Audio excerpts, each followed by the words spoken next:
Hei! I denne videoen her så skal vi begynne å se litt på det vi kaller for polynomdivisjon, som en metode som vi kan bruke for å faktorisere polynom.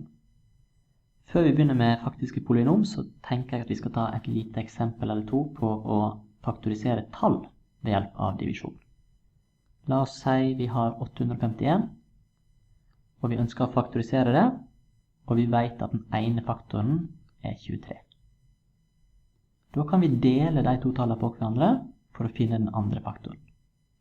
Vi kan på en måte tenke oss at vi har 851, som er lik 23 ganger med et eller annet ukjent tall. Hvis dere husker tilbake fra ungdomsskolen, barneskolen, så kan dere dele disse to tallene på hverandre ved å bruke den divisjonsalgoritmen. Da sjekker vi hvor mange ganger går 23 inn i 85.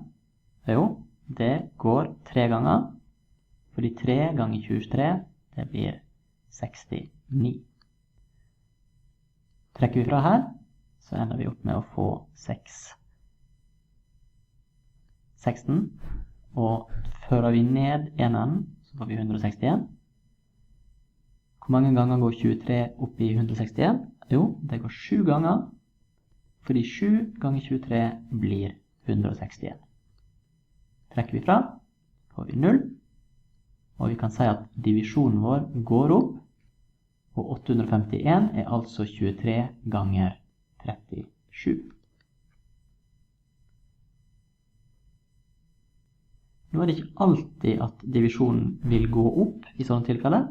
Om jeg prøver for eksempel 225 delt på 17, så kan jeg prøve på samme måten. Hvor mange ganger går 17 inn i 22? Jo, det går 1 gang. 1 gang 17 er 17. Jeg får trekt fra, og jeg får 55 her. Hvor mange ganger går 17 inn i 55? Jo, det går 3 ganger. Fordi 3 ganger 17, det blir 51. Trekker fra, og jeg får 4 her. Og nå har jeg ikke flere tall her å føre ned. Hvis dere husker, så kan dere nå begynne å føre ned flere nuller for å få desimaltall. Det ønsker ikke jeg å gjøre. I stedet så sier jeg at 225 delt på 17, det blir 13 pluss en rest på 4. Så vi kan si at 225 delt på 17, det er 13 pluss en rest av 4, 17 deler. På en tilsvarende måte som vi gjør med tall, så kan vi også dividere polynom.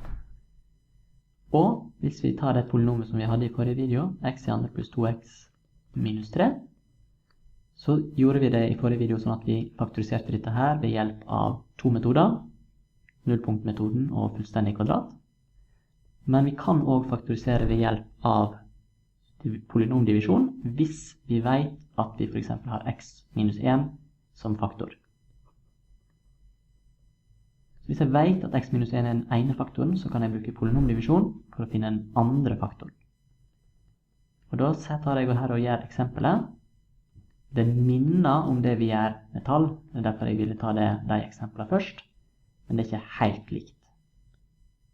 Vi starter ved å se hvor mange ganger går det høyeste leddet, altså x, inn i det høyeste leddet her, altså x i andre. Jo, det går x ganger, siden x ganger x blir x i andre. Men jeg må multiplisere med minus 1 i tillegg, så jeg får x ganger minus 1, det blir minus x. Og nå ønsker jeg på samme måte som jeg gjorde når jeg tok vanlig divisjon, så ønsker jeg å trekke fra det uttrykket her, fra det uttrykket som jeg startet med. Så jeg trekker fra x i andre, det blir 0. 2x minus minus x, det blir 3x. Og så fører jeg ned, på samme måte som jeg gjør ved vanlig divisjon, så fører jeg ned et ledd til. Nå får jeg 3x minus 3. Spørsmålet blir, hvor mange ganger går x-en min inn i 3x? Jo, det går 3 ganger. Så jeg får pluss 3. Multipliserer jeg 3 med x minus 1. Da får jeg 3x minus 3. Trekker jeg fra det, så får jeg 0. Og på samme måte som med vanlig divisjon, når vi får 0 nederst her, da går divisjonen vår opp, og vi får ingen rest. Så det jeg kan si nå er at x i andre pluss 2x minus 3, delt på x minus 1, det er lik x pluss 3, så da kan jeg altså skrive x i andre pluss 2x minus 3 kan jeg skrive som x minus 1 ganger x pluss 3. På samme måte som at når vi hadde 851 delt på 23 er lik 37, så er det synonymt med å si at 851 er lik 23 ganger 37. Jeg tar et eksempel til, bare sånn for at vi får se det en gang til. La oss begynne med et tredjegradsuttrykk denne gangen, bare for å vise at vi kan gjøre det da også. La oss si at vi har 2x i tredje, minus 6x i andre, minus 20x, pluss 48. Om jeg ønsker å finne nullpunkter til det uttrykket her, eller faktorisere det uttrykket her, så er det veldig vanskelig uten å vite noe mer. Men hvis jeg vet at x minus 2 er en faktor, så kan jeg ta og utføre polynomdivisjonen. Jeg kan ta tredjegradsuttrykket mitt delt på x minus 2, og så vil jeg få et enklere uttrykk. Vi starter 2x i tredje delt på x, det blir 2x i andre.